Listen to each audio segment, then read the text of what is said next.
The first thing you should know about my friend Andrew is that he likes throwing pottery on the wheel.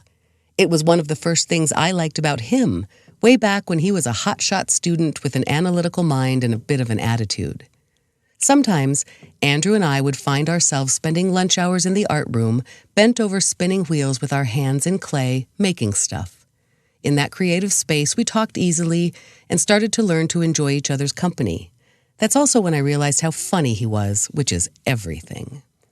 The next thing you should know about Andrew is that he doesn't like throwing pottery on the wheel all that much. After we became friends in real life and I expanded my pottery empire all over the backyard, Andrew spent more time on Clay Beach than anyone else. But it became quickly obvious that he was less interested in throwing, trimming, glazing, or helping me load the kiln than he was in basking, lounging, and talking about goofy stuff, which is what both of us really like. So this is a plug for arts programming in American schools. Without it, you would not have this very podcast in your ears right now. The first thing you should know about my friend Mrs. Filholm is that she's very concerned about political correctness and being on the right side of history, as she calls it. In addition to being the grammar police, Mrs. Filholm is also a feelings Nazi. Political correctness seems to come up often in our conversations, like last week when Mrs. Filholm warned me that my Yankee Doodle joke might be offensive. The next thing you should know about Mrs. Filholm is that she was absolutely correct about the Yankee Doodle joke. I received no fewer than 5 pieces of listener mail lecturing me about the inappropriateness of the term Yankee. With a better understanding of the historical connotations, I realized that I owe everyone an apology. Just kidding. No one wrote to me, and Yankee isn't offensive. Unless you happen to be a Red Sox fan.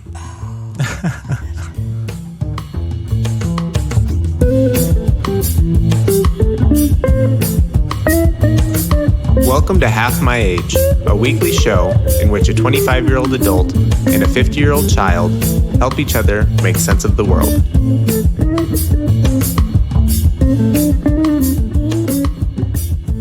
Andrew, oh my God. I am, what did you start by saying, please? Oh my God, that I'm a what? Fan of political correctness? No, I started by saying that you are... You're concerned about it, and in addition to being the grammar police, Mrs. Filholm is also a feelings Nazi. I know. You said I'm highly concerned about political correctness. That's not even true. Andrew. I didn't say highly. What did you say? I said the first thing you should know about my friend Mrs. Filholm is that she's very concerned about political correctness and being on the right side of history. I don't think I'm very concerned with it. I'm trying to avoid this. Don't make me read my manifesto. Andrew, oh my God. I was literally going to try to avoid that whole topic of conversation. I didn't want to. Well, I don't want to talk about it a whole lot, but I thought it was funny.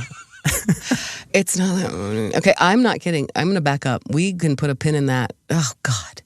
I'm going to try to keep it light today. And we have some very exciting things to talk about because I think we got a profound question. I want to talk about that. I'm going to spend 2 sentences this week talking about my computer. I want to know what you saw on your way to the dollhouse. We have a lot to talk about that's much lighter and nicer. It's a big episode. Than getting into a fight with you that I feel is impending, looming on the horizon. Grr, Andrew. I have a lot of thoughts on that, but I'm trying not to say them out loud. What do you want to talk about first?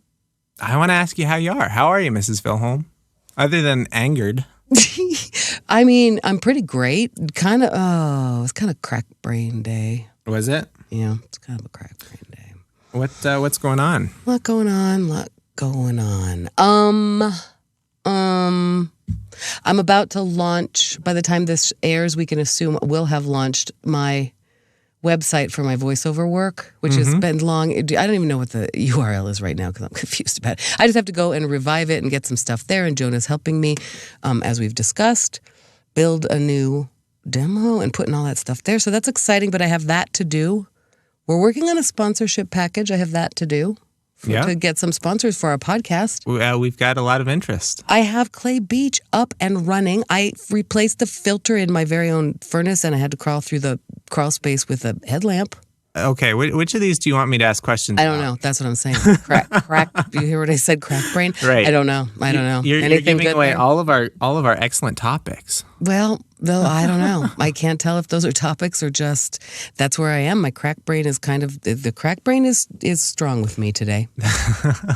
Is the crack brain, is that brought on by some kind of specific event or incident that's going on, or is it something that just comes and goes with the weather? What brings on the crack brain? I mean, it's hard to know. It's a lot. There are probably a lot of answers to that. Truth is, right now, it feels like, as we've been talking about settling into this house, not quite feeling like I'm settled in, but close. I can throw pottery out there. Mm-hmm. I have pots waiting to trim. It's beautiful sunny weather. We're getting to that point of like too little time in the day to do all the awesome stuff. So that incites crack brain a little bit. Just a lot going on. A lot of moving pieces. Springtime, summertime. A lot of things I want to do, Andrew. A lot of things I want to get done. Is it all good? You sounded good. You sounded a little bit like worried and concerned, like crack brain was causing you some serious issues, but it's good things. It's pretty good things. No, crack brain is the norm. Just aware of it. That's just a day when I need to actively pay attention to not making bad decisions. Like what kind of bad decisions? I don't know. I'm just afraid I'm going to forget to pay a bill. Now that I'm, It's okay. They'll find you. They'll let you know. They'll let me know. Just that. There's a lot of adulting and also the instinct to just play. Mm-hmm. I've got a lot of that right now. That incites crack brain. A lot of questions, a lot of people, a lot of things going on in the world. Oh, crack brain. It's not the worst. Crack brain is my creative space, no doubt about it. But, it requires a little bit of, okay, how can I blow stuff up? I mean, just honestly, the instinct to just be irresponsible in general. Like a very sunny day. Do you know what I mean? Like a very sunny day and a couple of paddle boards makes me want to... I think it's paddleboard season. It's completely paddleboard season. Like, okay, got to get my park pass so that we can go to the reservoir right after. There's just this compulsion. You can buy it at the reservoir. Can you? Yes. Okay. Wasn't sure about that. Yeah. It's a hot mixture right now of adulting things like I went and got my emissions tested on my car. Mm-hmm. Did the cube pass with flying colors? Oh yeah, flying colors. It's a little non-polluting. Yeah. It's a very green clown car. It's very pretty green. It is green. It sips gasoline. But I have a commute ahead of me now every day, which is interesting. That's different. So I've just been doing a combination of adulting things like that and seriously replacing the filter in my furnace. How did that go? You've got this is the same furnace where the jackhammer was required in order to install it. Mm-hmm. Because it's a crawl space. I mean, I have to crawl and I'm small, and then I have to limbo under a pipe down there in the crawl space. I bought knee pads and a sweet headlamp. I'm not kidding. That's really what it requires. If you're limboing, generally you don't need knee pads. I think that is that is a limbo. I had to army crawl. You're right. You're correct. What I had to do is you have to get lower than crawling to get under this pipe to go around a corner and then fix the furnace.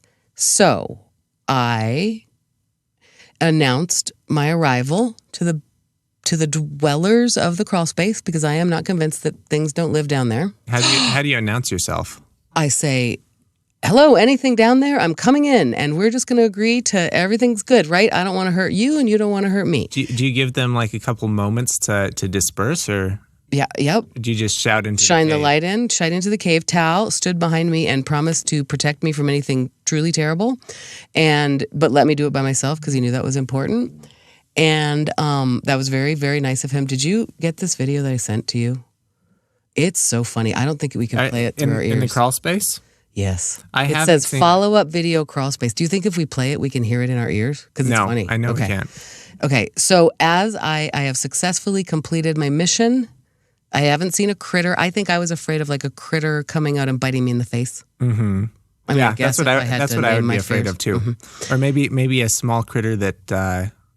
I don't know. It's all biting, right? Seems bitey, scratchy, maybe but also, poisonous. And I just don't want to see anything slither or run. Ugh. Yeah. Right. So I'm aware of all that, and yes, I'm giving them fair warning. I did feel it was important to have a human being standing there at the entrance, not helping me because I need to know I can do this by myself. But there was something I honestly realized, like on some low level, I was afraid of. I don't know what, disappearing. Oh, sure. Right. Sure. And so there's you better tell Rafiki next door, hey, I'm going into the crawl space today. Right. If I'm not back in 30 minutes, call an ambulance. Next time I will do that. This time Tal very kindly stood there and agreed to be my, on belay, just a person making sure I didn't disappear. Because even though if he was shining his phone light into the crawl space, I disappear. I have to go around a corner under the pipe. So then I'm coming back, successfully completed my mission, feeling cool with my headlamp on. And then Tal says, and he was taking a video of it, he goes, I hope there aren't any dead bodies under there. Were there? I don't know, because then I crawled out of there lickety-split. It freaked me out. Like, what horrible. And you hear me reacting like, why would you say that? He's like, I'm just saying it could be. And it was really very funny. Very funny. So I guess on some level, which I wasn't freaking aware of, I was worried about being on ancient sacred burial ground and poltergeists coming to haunt me. Golly, thanks for giving me that to worry about. I guess there's two different types of adulting. There's the everyday garden variety bill paying, and then there's the adulting where you may be messing with some kind of voodoo shrine underneath the house. And also just plumbing and filters and furnaces, that kind of adulting. Yuck. I do have a handyman. I mean, that's a thing to talk. We have so much to talk about. I don't know. Is that where we want to go next? You want to tell me about your handyman? I kind of do. Okay, tell me about your handyman. Okay. I'm sure that at some point the handyman will want to be a sponsor and get... I hope so. Well, except that I maybe want to just keep him for myself right now, because the story of this handyman to me is more amusing than it is handy. Perhaps. Have you ever seen, I think it's the Red Green Show, where they say if women don't find you attractive, they should at least find you handy? Oh, that's nice. I have seen the Red Green Show, but I didn't remember that line. Well, yep. Okay, so this is a guy who I believe the situation is that he is approaching his retirement, and his retirement plan is he's going to be a handyman. That's going to be his odd job. You make your own schedule. Seems reasonable to me. Yeah. And I'm all in support of that. He's launching a new business, so I'd like to support the guy. I kind of know him, but not well. But, enough to trust him and think, okay, he can come over to my house. And Rafiki next door asked me specifically if I had a man who could come and do some handyman things, but she doesn't want to just trust anybody because she's a woman alone and she doesn't like people to know that. Okay. So I said, I think I do have someone. And he came over. And he assessed the situation, and then he came back to do the work. I think that being a handyman in his retirement is more aspirational than realistic at the moment. I think this guy watches a lot of YouTube videos about the work he's going to do the next day to just stay one step ahead of the problem. Mm-hmm. I admire that. I mean, I love an autodidact as much as the next guy. For real. What can't we teach ourselves? Right. But there is he's very new to it, is my point. Maybe he's newer to being a handyman as an identity. I assume this is a guy who's been doing it on the side in his own home and, grew up that way with something, and that would be a natural... Does he have all the tools and kit that come with being a handyman? I believe he does, and I kind of know that because he kind of gives me a play-by-play of what he's doing, including things like I have... Ooh, is that nice or is that annoying? I don't know. I don't know. It's interesting. Like, it'll be like, I think I have all the tools I need right here except my level to do this next project. So I'm going to go out to the truck and get my level. So I think he has a kit, but I'm not sure. Yeah, I mean, mostly sure. He has tools.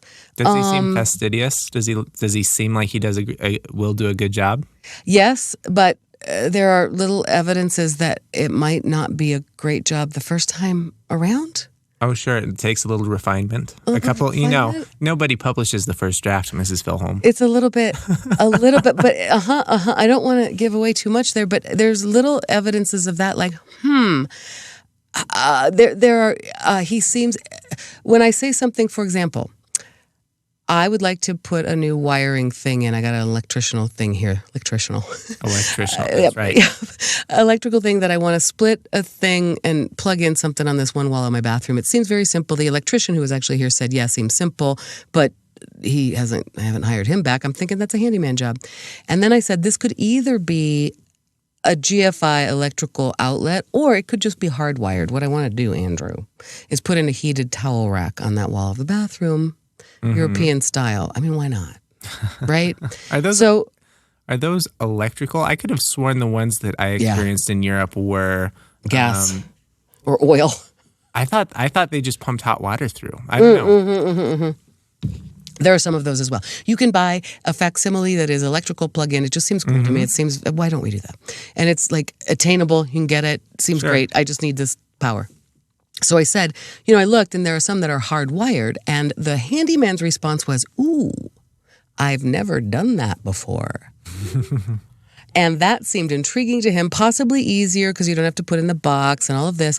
But I was like, kind of found myself being on his side. Like, well, if you've never done it before, then let's give you an opportunity to do it. That sounds fun. As long as that's your attitude, because there are a lot of people who do not want to be the first. That's what I'm saying. What is wrong with me? Because I think it's more amusing than I need him to be handy. Here's the other thing. One of the things I need to do is put in a new wall of fence here. I need a little bit of fence. We've moved it, but it needs to be a better fence. And that's probably a summer project, and maybe my boys will do it, and maybe I'll just hire a fence company, whatever. So I mentioned that to him. I was just laying out the projects that I thought that I had a handyman for that I just feel like paying for. Some of the things I'm pretty sure I could do myself. It's just, right, I'm making this choice. So I'm showing him the fence project, and that'll have to wait till summer because he's got more time then. Then he comes back to do the work, and he's got a design drawn up that he thinks would appeal to me, not just a standard fence. First he mentions, you can He's got a design for the fence? Wow. I don't know that I want a handyman with opinions. This is what I'm saying. He's a handyman who's a bit of an artistic flair, and his idea for my fence is kind of kooky. Oh, you love kooky. I don't know that I want a handyman who has artistic opinions, and that's exactly... So first he told me about like the sort of, one very easy out-of-the-kit way to do it is you can buy pre-made fence slabs at Home Depot, which I'm very aware of, and I think that sounds fantastic. I don't care. Just do that. Seems great. And he said, well, that, and then he said another, like plan B, option B, and then he said, but also I have this idea. And it's very much like, you're an artist, you'll like this. Okay, none of this is what I was planning. I kind of need the fence sooner than later. In fact, I was like, if you can't do it, if we have to wait till summer, no problem. I'm going to hire a fence company. That takes one day. It's going to be good. I'll do it myself, something. I have all these plans. But now I'm intrigued, Andrew. I'm not sure I want a handyman with opinions either, but I'm not sure I don't for the storytelling purposes alone. Is his rate reasonable? Yeah.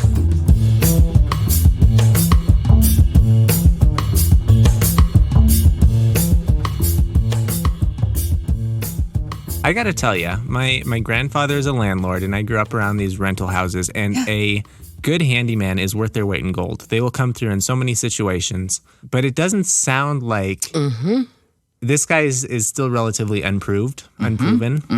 You need someone who's a little bit more tried and true. That's ready at a moment's notice. And I have really had experts, like I've had garage door just expert. That's a man I don't need to talk to, puts it in, reframes, does what he has to do. Furnace guy, boom, boom. I have had so many good experts come in and just do the work. Kiln guy, electrician guy, right? Yeah. For some reason, I'm intrigued by this handyman enough to go, I want to watch this unfold. It's still useful to me. He still did some stuff that I needed him to do. But like I said, maybe more amusing than handy. We shall see. But I think that's interesting. I'm not kidding. I find it, and I'm sort of like I said, I'm kind of on his side. Like, I've never done that before. You want to go on the journey with him. Kind of do. We'll see. There has to be a tipping point there where it makes no financial sense. But for now, I just look forward to telling you the stories about this, Andrew, as it unfolds. Don't you look forward to hearing them? I look forward to hearing them, and I like a nice it's that Horatio Alger, pull himself up by his bootstraps. He may not be an electrician today, but he will figure out how to be an electrician by the time. You know how much I love that. Golly, right, and I believe in you, man. So, okay, we'll see how that goes. We'll follow up with that. I would like to know if you saw anything interesting on your way to my house today. I did. Well, I think today the interesting thing was the lack of seeing something. Generally, when I get off the interstate, there is a one of several panhandlers at the exit. And today the exit was totally unclaimed. There's no one there asking for money or food or that sort of thing. And today is like a gorgeous bluebird Colorado day. It's perfect. 70 degrees. It's beautiful. And even the panhandlers aren't working today. It's so nice. They're on vacation. That's right. They took a vacation. They called in sick. They had a mental health day. Little day off. Okay, there you are again, talking from your privilege. I'm telling you, you're going to offend people in the long run. I don't think that's got to be your brand. I don't want to talk about it. Okay, can we talk about, we got to give one more mug away. Andrew, this has been carrying on because we forget that we record, not live, and there's a little bit of delay here from when we put out our listeners have been dying for the past 4 weeks. Dying. Who's going to get the mug? Who gets the mug? Last week we gave one away. That's in the hands of Maggie. Enjoy it, Maggie. Send us a selfie with your mug.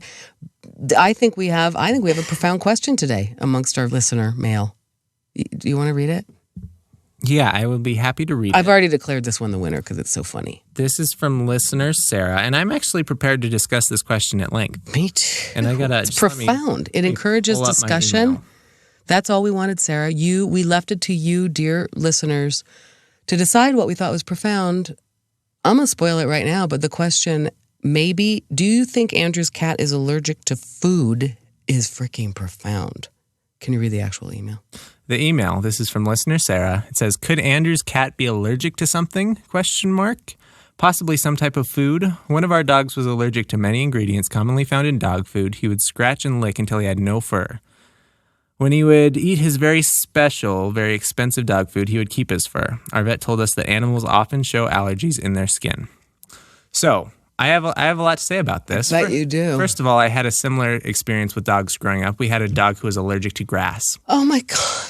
Dogs being allergic to ingredients in dog foods. I don't. He was not allergic to, I don't think they put grass in dog foods, but he was allergic to grass. So I'm just saying that plus this example from listener Sarah of dogs being allergic to dog food. I can't take it. Listener Sarah reframed this in a way that made me think that perhaps I'm the problem because I had a dog with no fur and now I have a cat with no fur.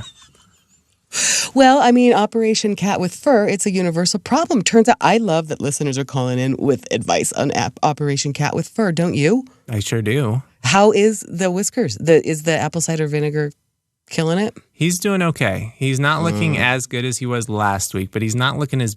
He doesn't look bad, and he doesn't have any bloody spots currently, which is a good thing. That's really a low bar. For cat health. Jesus. Sure is. Andrew, do you feel like this resonates with you? Cat allergies. Oh, yeah. I'm a very allergic. You once told me, you said you have the constitution of an inbred Romanian prince. You sure do. And I know you have so many precious little allergies. It's a wonder you make it through the world. Rarely as I am sick, I have terrible allergies. I'm allergic to dogs. I'm allergic to peanuts. I'm allergic to... I don't know, grass, trees, sky, all nice things. Grass, trees, sky, hope, and the future. But you do really make it through the world without that, letting that really So it's possible. harm you. It's possible that Whiskers is a kindred spirit. Maybe he's allergic to everything. I know, we're going to try that because you were talking last week about tuna. Why don't you put him on the keto diet, all tuna all the time? So we've been testing the food allergy was actually something that came up a long time ago. Sure. And we've tried all of the different pet foods. We've tried no poultry because I guess chicken allergies are common among cats. So he was eating salmon and he was eating tuna. And then there's like a grain thing that cats sometimes have. So we made sure we got grain-free food. And now we're kind of just we took all the things that the common food problems. Mm-hmm. And we tested them. And he's still no better. As far as we know, right? I mean, maybe there's something else in his food we just haven't thought to take out yet. That's what I'm saying. Have you tried the literal whole foods diet? Like you're just going to give him straight up tuna all the time. What's wrong with that? Nothing. Not a single thing. Why? Could you try it next? Sure. We'll put that on. Well, listener Sarah suggests that you get really expensive cat food. I feel like you could. Okay. Keep in mind that I'm one of two caretakers of this cat. Right. So I've got any solution we come up with on the podcast, we've got to run by Delaney. Okay. Yeah. The experiment. You're going to have to propose the new experiment. Mm-hmm. You're going to have to point out the merits. Controls. Yeah. The merits and the hope for it, but also the control, which is we're going to take away all things other than whole foods keto diet. I don't know. I don't think he's a keto kitty, but he might be. He loved tuna. He went crazy. That's yeah. But isn't half of the keto diet telling people you're on the keto diet? It's funny. Probably, I don't care. I did the keto diet and I kind of loved it. Oh, look, there you just told us. It's in the past. I was going to ask you one thing, follow up on that, Andrew. Yes. You mentioned last episode, this is about the tuna, that you had run out of cat food and kind of implied that you had run out of groceries because then you raided your parents' cupboards. Andrew, do I need to talk to you about the workflow of maintaining a household? Yes, you do. But Is that right? My fridge is I'm stocked. Surprised by that. Oh, you're back to I actually have a stocked. funny story about stocking my fridge yesterday. Okay. So I took a trip to Costco, and I'm a big fan. Love that. I don't know if all Costco's have them or just ours, but we've got a local breakfast burrito company. They're in Inglewood, Colorado, and they stock their burritos in Costco, and they're amazing. They love them. do? Yes. Name them and ask for sponsorship. I'm not kidding. By the time I don't this know airs, the brand. What are you? It's Really? like burritos. It's Nice. pretty generic looking, Okay. right? They have them at Costco? Yeah. Wait, what?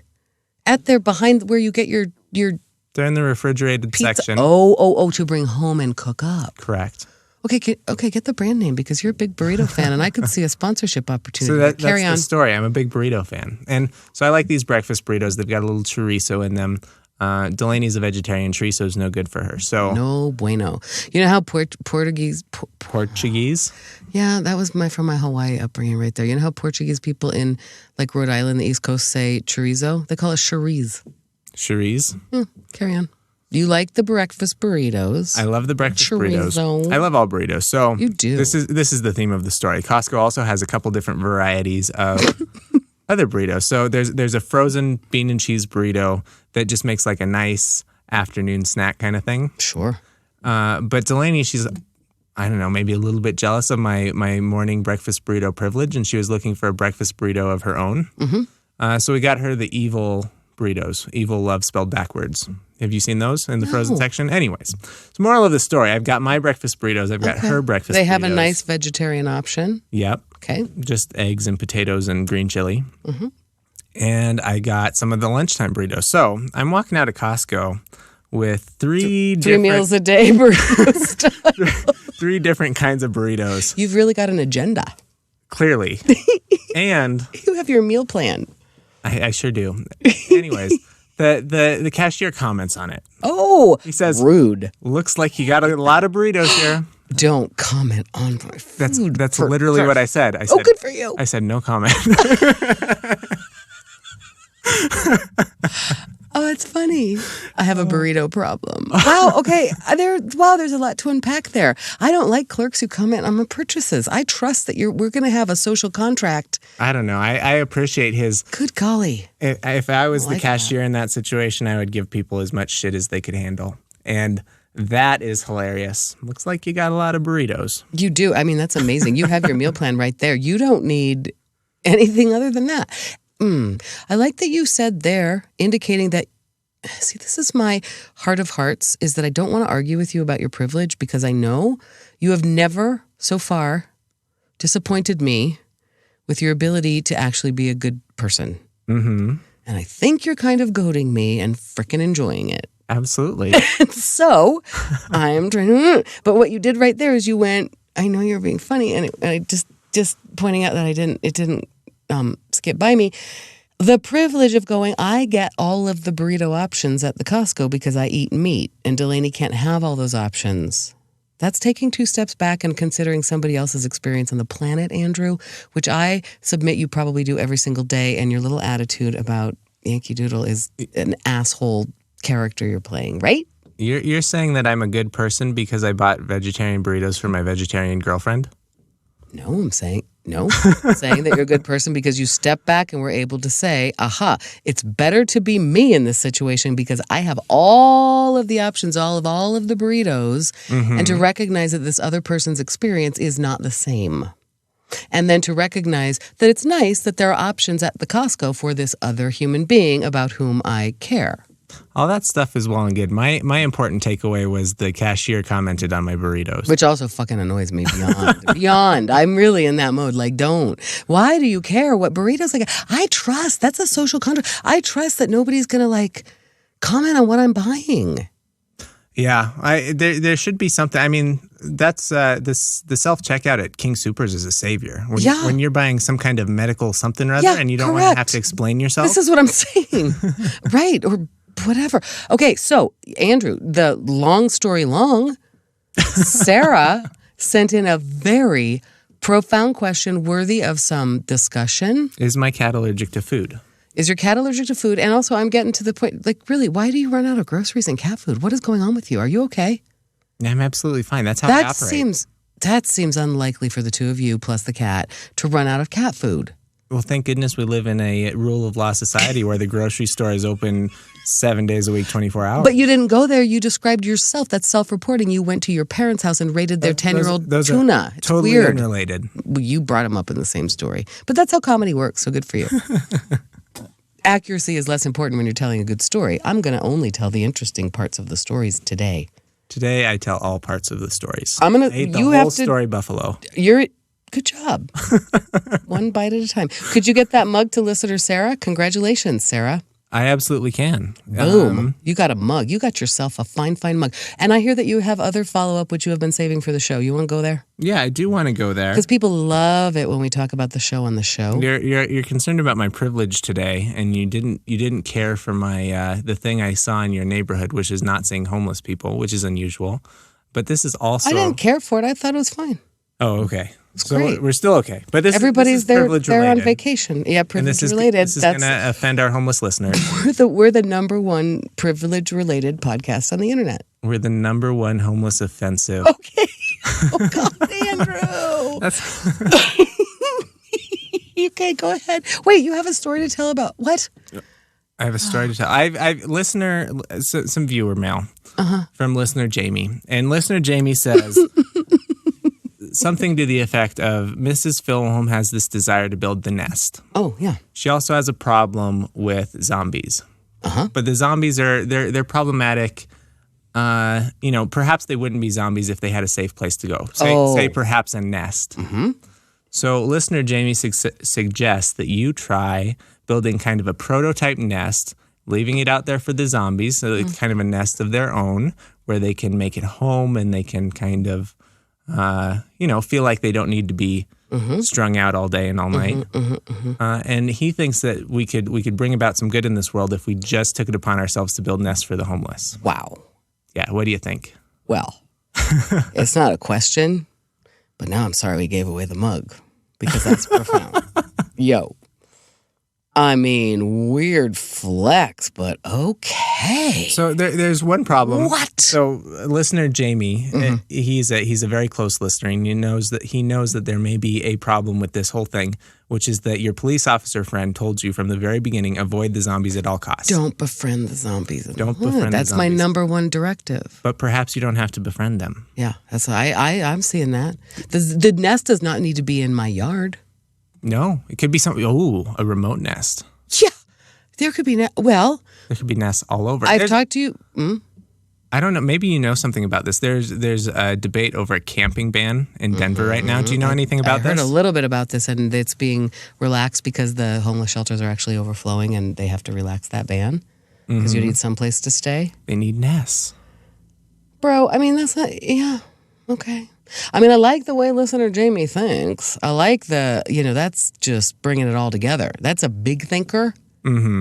Okay, when I was down walking in the nature, 3 blocks to one direction of me, I was one day happily walking along being, inspired by the sunshine and the feeling of nature, and I was going to walk down this little place. There's a lot of places to walk, and then I looked over and went, oh, but there's a homeless person in that culvert right there. His nest. Yeah, that's the thing is that we could put, nest. Or they. I mean, really, Andrew, I don't even know. That's the thing is I could install nests. I don't know how I think about that because, right, I think we're supposed to discourage people from sleeping in random places. I don't know. Yeah. Have you ever, this is totally unrelated. It's not really helpful because it's like, don't encourage me to start going, okay, hey, homeless shelters in Denver. Hey, homeless, take care of the home. Do you hear the sub? Even here in our pretty soundproof studio, we are being shaken by somebody's subwoofer right now in the hood. I mean, right? Going and saying, hey, I mean, from a metaphorical standpoint, right. I mean, golly, you could go down and make this big sort of installation. We're going to install nests for the homeless. Don't encourage me. That seems insanely like something I want to get behind. Consider yourself encouraged. Yeah. I don't know how really comfortable nests are. I don't know either. For humans. I mean, I put a lot of blankets and pillows in them, but it'd be easy to find. With all of those mattress companies sponsoring podcasts, I got to believe that there's a mattress company we could coerce into supporting your Nest, listener Jamie's Nest idea. Well, yeah, and the truth is, listener Jamie seems like an idea man, so maybe he could sort of project manage that. I'd be happy to provide the inspiration. And okay, what else? What else do we have, Andrew? I think we have some other input.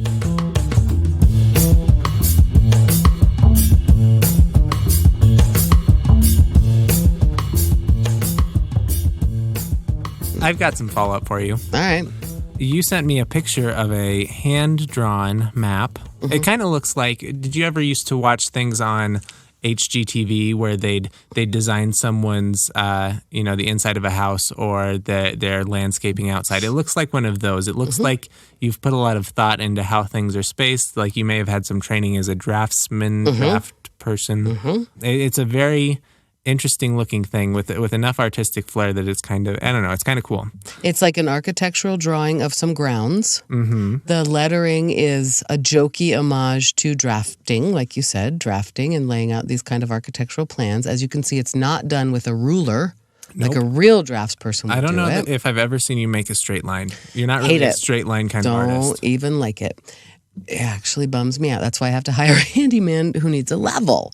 Sometimes I just have him do stuff like hang a mirror because I can't even measure. Okay. There is also a tradition in, English and French sort of country manners. There's a thing called the estate map. So I decided that I would draw this out because the other night, speaking of making nests and encouraging people to be safe, like for homeless people. Yeah. Last weekend, there was an opportunity for Mrs. Filholm's house to be the nest. It was just, it was a little bit of a safe space. Okay. Safe space. I was going to say, what do you mean by that? Yep. There were a couple of young people. It's not worth talking about because there's some stuff there. There were a couple of broken-hearted young people who I am friends with who ended up here, and we all kind of ended up here on a weekend night. And it kind of turned out to be like a very supportive and loving place, and people were drinking, and so we ended up having a little sleepover for the first time, just a couple of young women who I'm friends with, and it was not what I was expecting, but it also, and I realized I could put in boundaries and just say, okay, you got to go home, everybody Uber home, but it felt kind of like the right thing. And so that led me to realize that we needed to start talking about the different sections of the property, because it was the first night that we spent time in the screened-in porch. Oh, yeah? And I have that sweet patio furniture there now.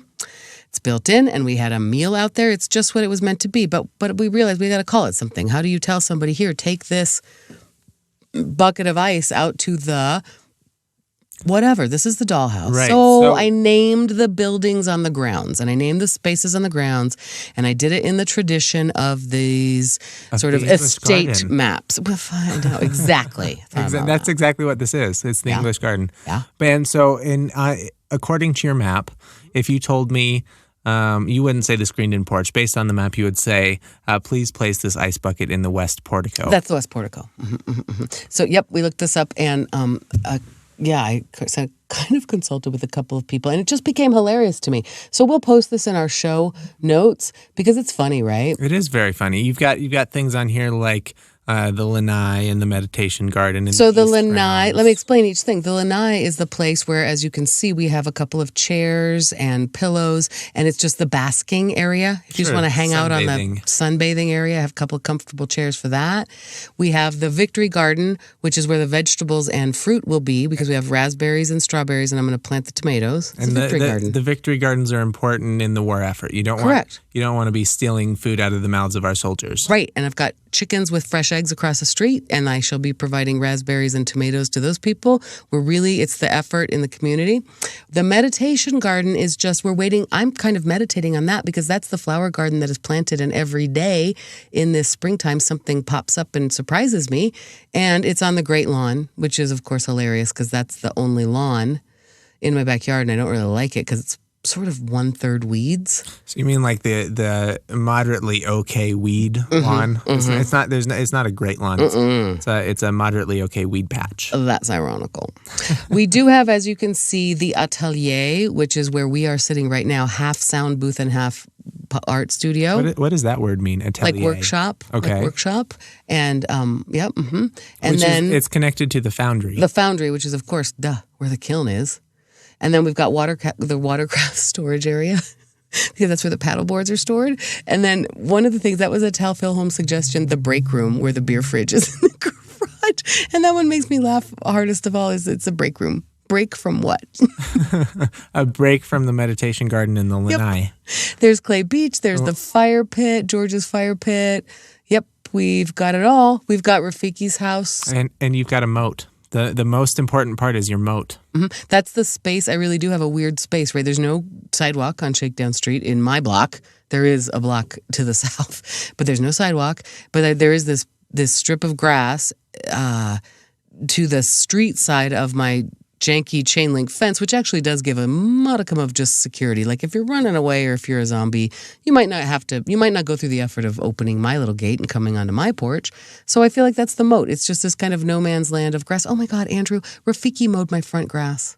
Oh, Rafiki. So how old is Rafiki? 79. Oh my goodness. You made a 79-year-old mow your lawn? Isn't that messed up? I mean, I was sort of going, no, You're supposed to please. mow her lawn. Correct. I was going, please, no, let me. But she's just on top of it more than I am. And it was on a day where it was sunny. And I was literally going, like I just said, there's this combination of adulting things like mowing the grass and wanting to throw pots. Yet, I do. I have a mower. You do have a mower. Is that something you had to purchase? They left me an electric mower that plugs in. Part of the real estate deal. Economically, environmentally friendly. I don't think I'm going to need it because Rafiki mows and she just said that's what she's been doing for years. I'm not kidding. That humiliated me. It should so clearly be the opposite. But I was wanting to throw pottery. And then ended up taking care of, brokenhearted young women. And Rafiki confirmed, by the way, the next day that was very, very good of me to do that. And that was a nice thing. And then good of you to take in the young women? Mm-hmm. Yeah, to provide a safe space and not let anyone drive. Secret story, the reason I don't want to give away anybody's names is because one of the women was the daughter of the officer who patrols this neighborhood. And everyone's clued into this story already? Yeah.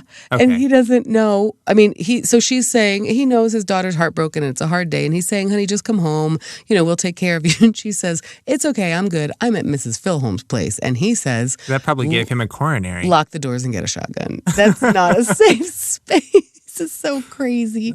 And then as you can see down, just for some directional in my estate map, you can see the way to nature and the way to the zombies. That's right. So this is in my imagination, Andrew, when you arrive to the compound, the dollhouse, I could hand you this. I could reproduce this in a little flyer. I think you should. I think you should make a sign out of it. You should have a big sign printed. Right. Wayfaring sign. They're called wayfaring.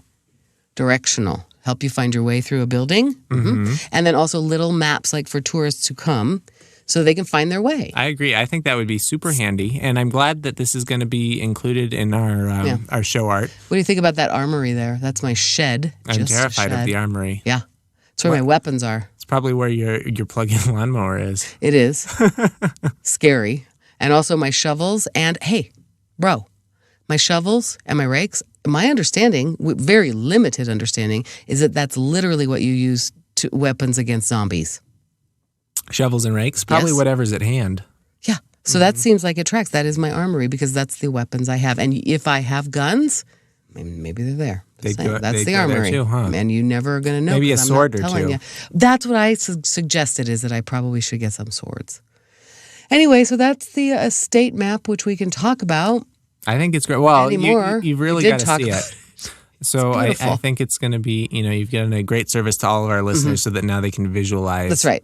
With OPSEC the compound. Mm-hmm. I think we should start referring to the dollhouse as the compound. 100%. Especially because there's an armory. That's right. And the dollhouse, you realize, this was funny. A new person came over last night and said, give me the tour of the house. And we realized I could stand right in front of the bathroom and go, this way. There's bedroom, this way, closet, and there's way kitchen. the north wing and south wing. That's the end. You can get the whole tour of the house in one location. That's amazing. I love it. I love this. Do you know the square footage of the dollhouse offhand? Yeah, it's about 700 square feet. Mm-hmm. But it really is laid out so nicely. It doesn't feel tiny.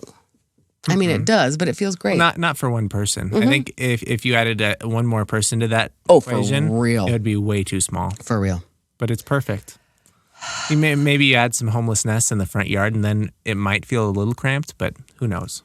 I'm very intrigued by that idea of the homeless nest. It's very interesting that someone took it like that, like the conflation of all of my things. It's like when we talked about how the baby who liked my pink glasses, the conflation of all the... I don't know.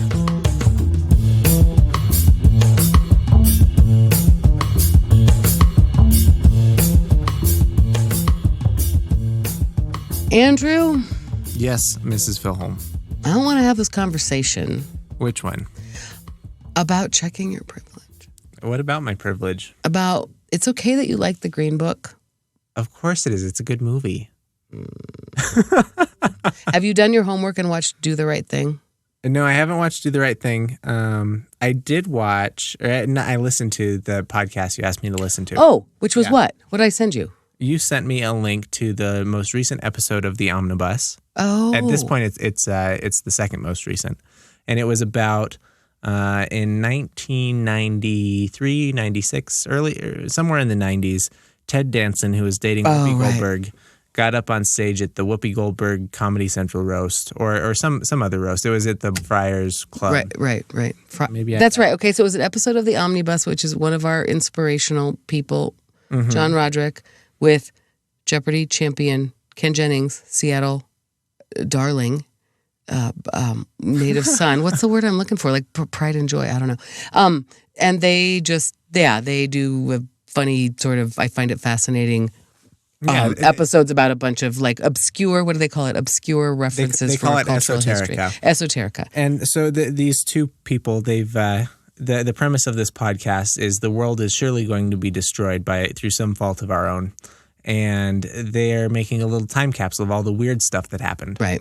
And this is one of those weird moments. Yeah, and they explain it and it's fun. So I just asked you to listen to that. Why? Why was that the thing I said you must listen to? Because they were discussing the idea of why it is important to be careful with this kind of racial conversation in the popular culture. It was really interesting, and I encourage everyone to go and listen to the actual episode. There are a couple of wrinkles here that I didn't know a whole lot about. First of all, is this like racial reawakening that happened in the 80s, where I don't know if this was a joke or if it was real, where people referred to Bill Clinton as the first black president because he polled very well among African American communities. Right. Like, yes, it was a joke. But yes, was that like a common joke? People made that joke often, or is that just a joke in the podcast? Joke in the zeitgeist. Okay, so he had cultural appeal. He was cool. And there was this feeling, I guess. I mean, this is all years before I was born, but there was this feeling that, for the first time in a long time, racism didn't feel like it was as much of a problem. Yeah. And then at this event, at this roast. Okay, right. That is true. They are the guys in this podcast and in other are just sort of saying that's right. Yeah. Also, at the time, we didn't think Nazis were a problem. You know what I mean? We did think we were kind of in a post. Were Nazis a problem in the 80s? No, we thought they were funny in the 80s. Right now, not so frickin' funny. That's my point. We did have an experience there where we thought we were post something. We were woke in a way that we weren't. Okay, so yes, that kind of tracks with what was going on in the universe, and that's what they were talking about. Carry on. Sorry to interrupt you. Go on. So, anyways, at this roast, if anyone's ever seen a Comedy Central roast, they know that they're notoriously foul and vulgar and disgusting, and I think Whoopi Goldberg in a lot of her comedy, she's the same way. So it's not unexpected that someone would go up and do something extremely vulgar and crass and distasteful. In poor taste. That's a roast. And so Ted Danson, who's dating Whoopi Goldberg, goes on stage in blackface. and he says some extremely foul, extremely terrible things. And we've got Mayor Dinkins in the audience, who is the first African-American mayor of New York. I think so. And moral of the story is this joke that this whole performance that Ted Danson and Whoopi Goldberg crafted together fell totally flat on the floor, and it was a major moment in the time. I don't know. Tell me more. You were there. I was not there. Yeah, and that the reason I think I asked you to listen to that particular episode is because those are people that you trust. Those are people that we like, and you and I listen to regularly. And I thought it would be less hit you over the head with it. Then the other thing that I wanted to suggest to you that I forgot to send is there is a podcast called Code Switch. It's an NPR podcast, and they have an episode from February 13th of this year called From Blackface to Blackfishing, and the description of the show is, okay, news cycle, you win. We're talking about blackface. This week we delve into the hidden history of blackening up in popular culture, from a certain iconic cartoon mouse's minstrel past to Instagram models trying to pass as black. So I forgot to send you that piece of it, which is a little bit more instructive than the sort of meandering, wandering omnibus treatment of Ted Danson in blackface. But when I was listening to it, and when I sent you that, like, please listen to this, is to kind of place it historically for you. Because I realized that just by time, I mean, we've talked about it. You were born into a world where, I mean, some big issues. You were born into a world practically where the scandal in the Catholic Church was just part of the deal. Yeah, so for anyone who doesn't know, I was born in 1993, and the first major issue I was ever aware of was 9/11, the terrorist attacks on September 11th. You were born into that world. You were born into a world of Columbine. You were born into people, when younger people have reminded me, when our reactions as a society to things like school shootings and being worried about public safety, and parents have to talk to their kids about things that are difficult, a lot of young people keep reminding me, whatever, we grew up with it. We grew up with lockdowns, with active shooter drills. We grew up with that, right? That was just part of our world. Yeah. Kind of. I think the active shooter stuff became more of a problem. I don't think I had active shooter drills in grade school. Maybe we had them in high school. I don't think. Did you ever had lockdowns where you were like putting your heads in your knees, between your knees? I can remember one lockdown. No, we didn't, like a earthquake kind of thing, like a. But it was more like, I mean, like my children, and you didn't go to public school. I mean, I remember like Augie's very, very first day of ECE. What does that stand for? Preschool, public preschool. And there was a tornado warning, which was very unusual in Denver. We had tornado warning. That kind of stuff. And then just like sort of practicing those. I think maybe public schools do it more. That's the truth. And just kind of that awareness. Anyway, I was trying to place it for you. The blackface. I was trying to place it for you with this Omnibus podcast, is my point. We weren't talking about blackface. We were talking about the Green Book, right? Or were we talking about blackface? Yes. Yeah. We were talking about the Green Book. I said, please, will you please just listen to the Omnibus? Because my point is that conversation about blackface is integral, whatever. I don't know, to the conversation about the Green Book. Mm-hmm. This podcast, which I'm going to put in show notes, and I'm going to actually ask you to pay attention to, about From Blackface to Blackfishing. Okay, my concentration in my graduate school, which was a study of curriculum and instruction, so a teacher graduate program, but my concentration, like a minor, basically is what it was in the Harlem Renaissance and African American literature, and so I'm bringing to it all of that, and I'm just trying to wake you up to what was going on in the zeitgeist, because, and this, I don't know where to go with this. Now I'm getting bored with it. But like this, I want you to listen to this, and I want you to watch Do the Right Thing, because this is, it's, God damn it.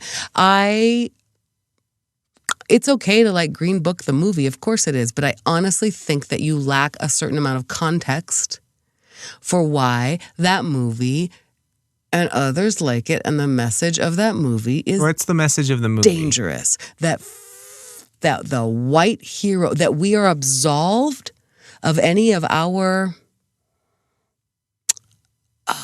that we are absolved of racism, that we are absolved of actually like considering the other person's experience because we formed a friendship with this one human being.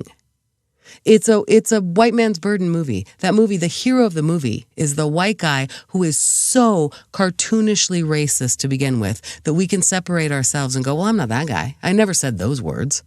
I can distance myself from any responsibility for racial issues in America, which, I mean, that's the thing. That's my point, is like what you find innocuous and I find dangerous, and you painted me as this crazy, very concerned about political correctness. I feel like it's the opposite. I was on my high horse about this stuff in my 20s. I try to not be confrontational.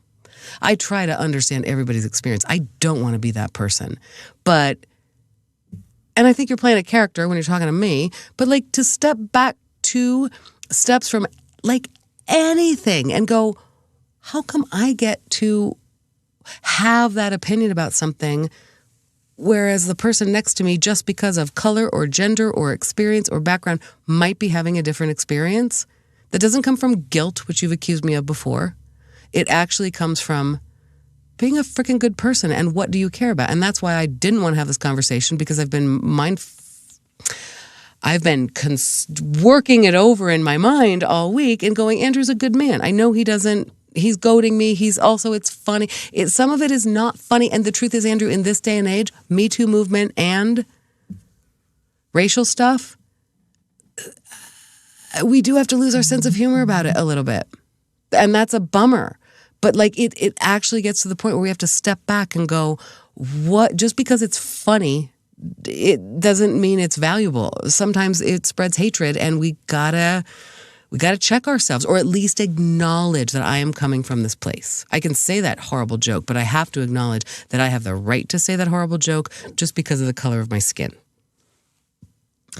I think that the premise that the movie is absolving us of our racism and our all of the terrible wrongs that have been committed in the past I think that's a false premise.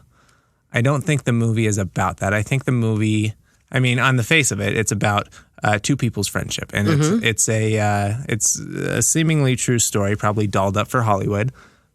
I think you and a lot of people read different things into it than I would read into it, than someone else might read into it, and I think that's, maybe it's because of where you've come from and where you've whatever, but I'm having a hard time if this movie is evil, and maybe it's not evil, maybe it's like a destructive movie. You said it was. It's not evil. It's misguided, and it's just it celebrates the wrong thing. I don't think it celebrates the wrong thing at all. I think it celebrates a nice friendship. I think misguided. Okay, can I back up for a second? Yeah. Here's one of the reasons, and it's more complicated than the story itself. Mm-hmm. Was it 2 years ago at the Academy Awards? No people of color were nominated for major award categories or movie categories. It was a big deal, and people made a great stink about it. Mm-hmm. This feels like reparations. Okay? This feels like, look, we voted for your black movie. So you're saying that this is it's more political than you admit. It's more political by the way it is placed in society, which maybe you don't know about. You're judging it by its context, which is all the things that are going on in society. Will there ever be a place for a nice movie where a white person and a black person can be friends? Sure. And when is that time and when is that place? That's fine. That's a fine movie. But giving it the Academy Award and conflating that with we're doing reparation, it is political. That's the problem. Of course there is room for a stupid movie that is a feel-good movie. And if I hadn't been on some whatever bender of anger at the moment, I might have enjoyed that movie. I have enjoyed other movies like it. Mm-hmm. I have enjoyed movies, oh my gosh, it's hard to go back and watch movies that I enjoyed in the 80s. Because some of that you just go, oh, golly, the things we were allowed to say back then. But we didn't mean anything by it. We didn't mean anything by it. That's what I'm saying, is like it's not in this moment, we got to get past saying I didn't mean anything bad by it. So do you mean to say that it's a bad movie, or do you mean to say that it's an excellent movie that doesn't deserve an Academy Award? Wait. I think it is a movie that doesn't. I think that it won the Academy Award for a lot of wrong reasons that pissed me off and seem problematic. And B, I don't think it's that great a movie. I actually think it is so heavy-handed. The acting is not great. There are lines in that movie that are it's just so it's very heavy-handed. Truth is, I didn't think it was a great movie. We've argued. Have you watched American Vandal yet? Something I consider high-quality entertainment. You have a lot of homework. I watched the first 30 seconds of it, and I didn't think I had the, fortitude. I wasn't prepared to sit down and watch that. Yeah. It's a lot. Point being that, no, I actually think craft-wise it's a kind of bad movie. I can tell you exactly how it ends, and I didn't finish watching it. Mm-hmm. That's not, in my mind, how does it very end? Great movie. Spoiler. Oh, I'm pretty sure that there's going to be something about Christmas. He comes home because there was so much foreshadowing of the Christmas issue and his wife, and he's going with the... You want to know some movies I think that treat racial stuff with the subtle hand and a cool... Again, Do the Right Thing.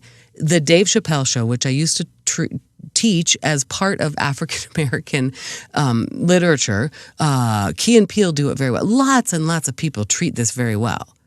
Well, that's also coming from the other side of it. Okay. Right? Yeah. I mean, why? Who wants to be on the side of assuaging white guilt? Gross. No. Yeah, I think that had this movie been written by the son of the pianist instead of the son of the bodyguard, then maybe you'd feel different about it. I would be interested in hearing that story. Mm-hmm. Of course. That's the point. That's exactly the point, is that this is a story where the indexical character, the character who changes the protagonist, is the white guy. And what he does is he moves like one notch in his, we used to use the word tolerance of others, and that's a sick word. I should do more than be able to tolerate my fellow human beings. This guy grows in his wokeness, and we forgive it. We understand it from a distance of era, timing, and we understand it at a distance because we say, I would never say that. But that to me then forgives us for sometimes, and we live in a different world. We really do. My grandparents, before they died, could say to my cousins and me, one of the things that gives us hope is that you are friends. I mean, really, my very conservative grandparents expressed this to my generation. You're friends with people different than you. It's so cool. Mm-hmm. My grandparents were at my friend's 30th birthday party and just went, look at all of the different people you're friends with. So, right, that's something we're leaning towards. That's the gold. And sometimes it appears to be, for us in today's society, kind of effortless. No problem. We get along with other people. Of course we do, of different ages. Hello, intergenerational podcast. Different races, different backgrounds. But what we are sometimes not aware of is what we bring into that and how we signal ourselves, how we present in the world. For example, I had this conversation recently with a friend. If you are a person from a lower socioeconomic upbringing, if you are a person of color from a lower socioeconomic upbringing, that kind of thing, it may be more important to you than it is to me, myself, or you, Andrew Bridges, to have the title at the end of your name, to have your degrees, to have your credentials, right? I have the privilege of going, I have some degrees, I don't really care, but my major degree is PhD and keeping it real. That's not something that somebody who fought really hard for an education, that's a different experience. Do you know what I mean? And that's why I'm saying that I know in your heart and soul you have never disappointed me in being a bad guy. You are the one who says if you take 2 steps back, you can forgive the zombies who might be trying to rob your stuff. They're not trying to hurt you. They're living their own experience. They just need a nest. Right? I know you're a good guy, and I think you're goading me with that character. But I just think in this day and age, it's not actually that funny sometimes to put out there, I'm a Yankee, I'm a pioneer, I'm on the side of the oppressors. Well, I think that's another leap, though. I know you do. I know you do. I know you do. And I think that's because of your privilege of not growing up being aware of the oppressors. There are Perhaps. Andrew, we celebrate our lives in such great luxury while so much of the world suffers, right? Mm-hmm. That's true, and I know you know that. I sure we've do. Talked about that. That's part of your, thank you, Catholic school upbringing. That's part of my manifesto. It's not about guilt. It's just acknowledging that and being more careful with our words, because words are tools and labels. You know what? Sticks and stones can break my bones, but words will never hurt me. Not true. Words are tools. Language shapes the way we communicate with people, and I think it is worth it in this day and age. I know, and I'm on my freaking high horse, and I can't believe I'm hearing myself say that, but it matters now. It's time to be less. We excuse less of, you shouldn't say that in the workplace, men or women. There are some freaking boundaries we have to draw right now. And I am conflating gender stuff, Me Too stuff, racial stuff, political stuff. I know I'm conflating it all. It just feels like in this postmodern world, post-politically correct world, I'm done being politically correct about it. I want to be human about it and go, out of dignity and respect for all people, let me check where I might have a perspective that is privileged in a way I haven't thought about.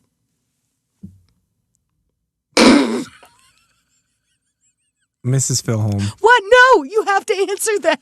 What was the question? That? What? I just want your response of it. There's not a question. I mean, respond to it, not answer it like a question. Well, I don't want to put myself on the wrong side of history. Why not? You've been doing that consistently for several episodes now. I want your answer to this. Because I don't think any of that is. There's no way to not sound like an asshole. Okay. But I'm interested. You're calling bullshit on my manifesto? Yeah, there's an awful lot in there, and it requires tremendous leaps to say that I'm a big fan of dissecting the logical fallacies in an argument. So go for it. Oh. Point out the holes. I'm not kidding. Point them out to me, and I will admit them, and I will confess to them. But I still think I'm right. I still think that yes, there are some logical fallacies, but I don't think they're as big a jump as you think. And I'm gonna tell you, and I might be wrong. And you usually talk me down from being wrong. I think part of it is that your lack of experience in the world. It probably is, and I do have a lack of experience, and in most situations, I am always on the side of the.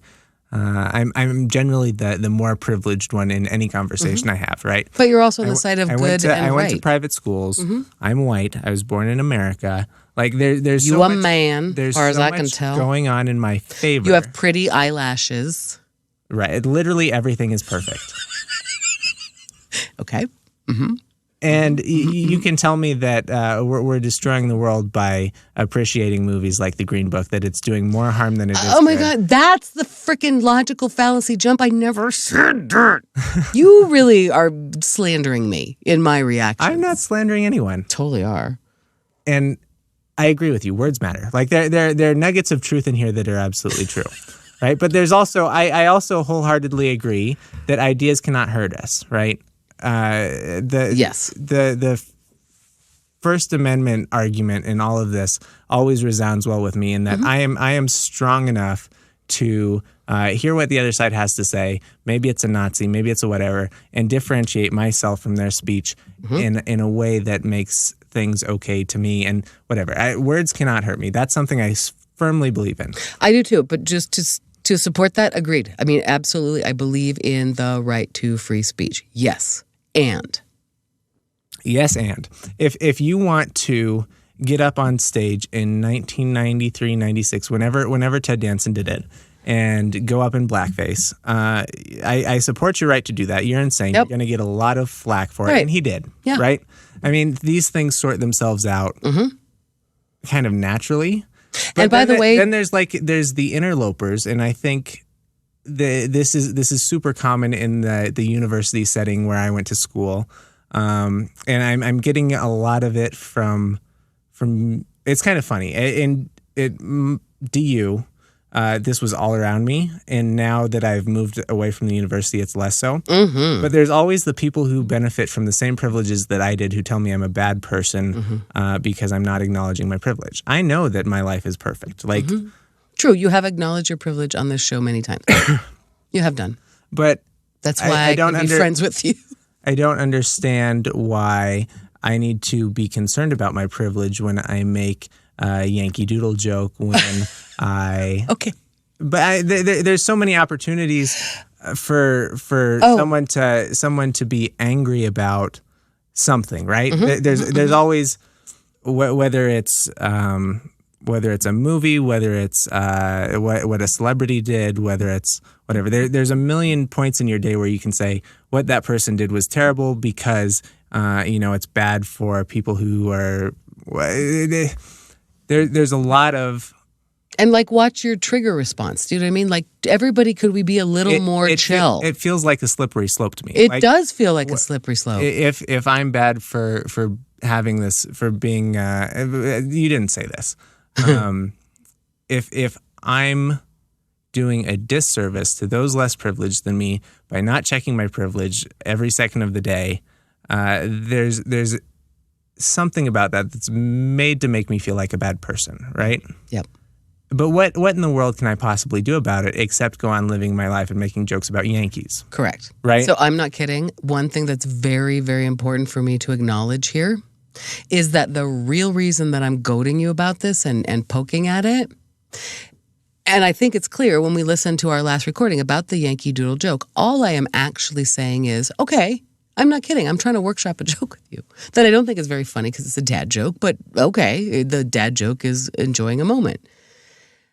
All I was really saying is you need to be aware that, and in a good way, there's something to mine there. What does a Yankee mean? And then, you know what? I went and looked it up. Yankees, being called a Yank. Oh, my son right now is in France working on a farm with a British kid who calls him a Yank, and Augie calls him a limey. That is another example of Yankee that is somehow less offensive and important to the zeitgeist discussion in America right now. My point was I was really trying to talk it through, could that be an offensive term, whether we like it or not? And anything could be. And being aware of that when you go, I was actually trying to answer the question of how you tell a good joke. Mm-hmm. One thing that you learn as a comedian is if you're telegraphing anything particularly funny with your physical appearance, you need to address it so that the audience gets over it. If you're very fat, or if you have a very red beard, or if you're very tall, or very beautiful, really, truly, that's kind of a known thing. You need to address it really quickly and get it out of the way so the audience isn't sitting there wondering, right? Mm-hmm. And that's kind of how I felt. I was just really trying to walk you through the joke, that the word Yankee has some interesting loaded stuff, but also it's from the Civil War, so maybe it's not timely. And I was just trying to bring it into, you need to be aware of what you're putting out there. When I'm talking to you about the Green Book, no, it's not the worst movie in the world. And the thing that did it harm is not that it was a feel-good movie that you just sat and enjoyed and, then declared that you remember how I declared a war on reading for enjoyment. That's a problem. I get it. But it does become political in the context of the Academy Awards, which has nothing to do with you. I understand that. That's a lens. That's a lens that you choose to put in front of your eye. Right. Is you can look at anything through the political lens, and I guess I would argue that most of the time there's no benefit in doing that other than to make yourself angry or to. Andrew, I got off of my high horse for so long, especially about feminist issues, because you know why? I raised sons. Mm-hmm.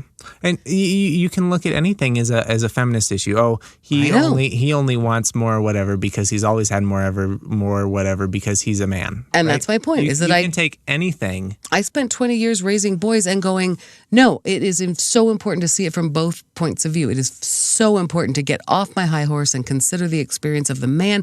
That's a whole other show, and I'm happy to talk about it. I'm not kidding. Right now in history, that's my point. It's not, some of this is not actually funny. Some of it is, I can't believe we are still having this conversation, and you need to watch Do the Right Thing, and you need to. What's the preferred outcome of me watching Do the Right Thing, which I should do. It's not that I'm against it. I really want to. And the preferred outcome is that you can see that I haven't been hysterical. I have been less high horse, knee-jerk reaction, political, way less political. Really, I consider that something from my 20s. I had my appropriate response to getting woke and seeing how the world worked. Are you in the movie? What movie? Do the Right Thing. No. How? Okay. What? What? I don't understand how I'm supposed to understand more about you by watching the movie. Not about me, about the discourse, about race in this society, in America, in the 21st century. It's not about me.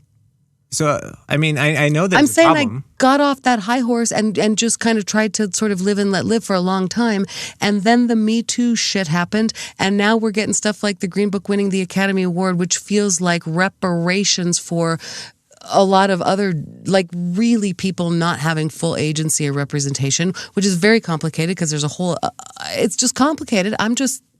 The outcome is for you to get more, on the right side of history, you know, and see what I'm talking about and not think that I'm crazy and being, I can't believe we're still having some of these conversations when I'm 50 because I thought we had them appropriately when I was 20 and 30 and we didn't. We're still struggling because that's the human condition. Part of it is like this great experiment of society and it's all very exciting and good, but I don't know.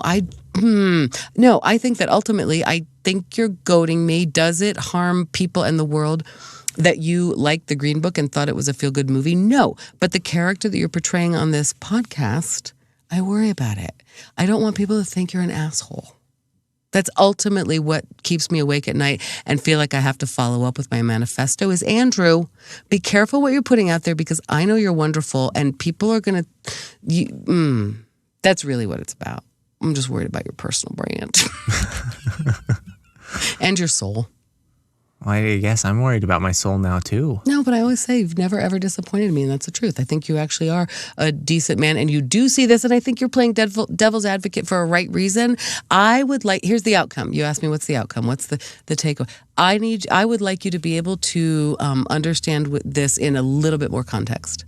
Mm-hmm. And you're telling me context doesn't matter. The Green Book is a totally feel-good movie. Enjoy it. Just shut up and watch it. I'm telling you the context matters, and in some ways it matters more now than ever. I went to theater school. Half of theater school is like being naked in inappropriate places and testing every frickin' boundary. Mm-hmm. There are certain things right now that are just not funny that we got away with in 1996. And that's a bummer. You know how much I value funny, Andrew. I get in trouble for it every once in a while for pushing that boundary. And comedians who are putting it out there, they know they're going to get in trouble. And that's okay. Ted Danson knew it was going to be, controversial. He was willing to deal with it. And by the way, both of those people, Ted Danson and Whoopi Goldberg, their careers suffered not at all. What that episode of the Omnibus is about is the cultural moment of, whoa, what about that? I yearn for you to be more actually educated about the context of how we say things because then we can decide. And it's okay to be offensive and it's okay to be truculent about it. It's okay to be off your high horse and, hey, everybody live and let live. This isn't that big a deal. But there's something dangerous and oppressive about that for a lot of people in the world. And I know you don't come from that place. You understand and admit your privilege all the time. It's when you're coming from a place of defending it to me that I actually get a little pissed off and I don't really want to have this conversation. I was just trying to talk about my keyboard today. Well, nobody wants to hear about that. They really don't. So, Ruckus Bra, I don't know, probably won't ever air this dumb episode. You're not gonna ship it? I don't know, we'll see. Goodbye, Mrs. All right, bye.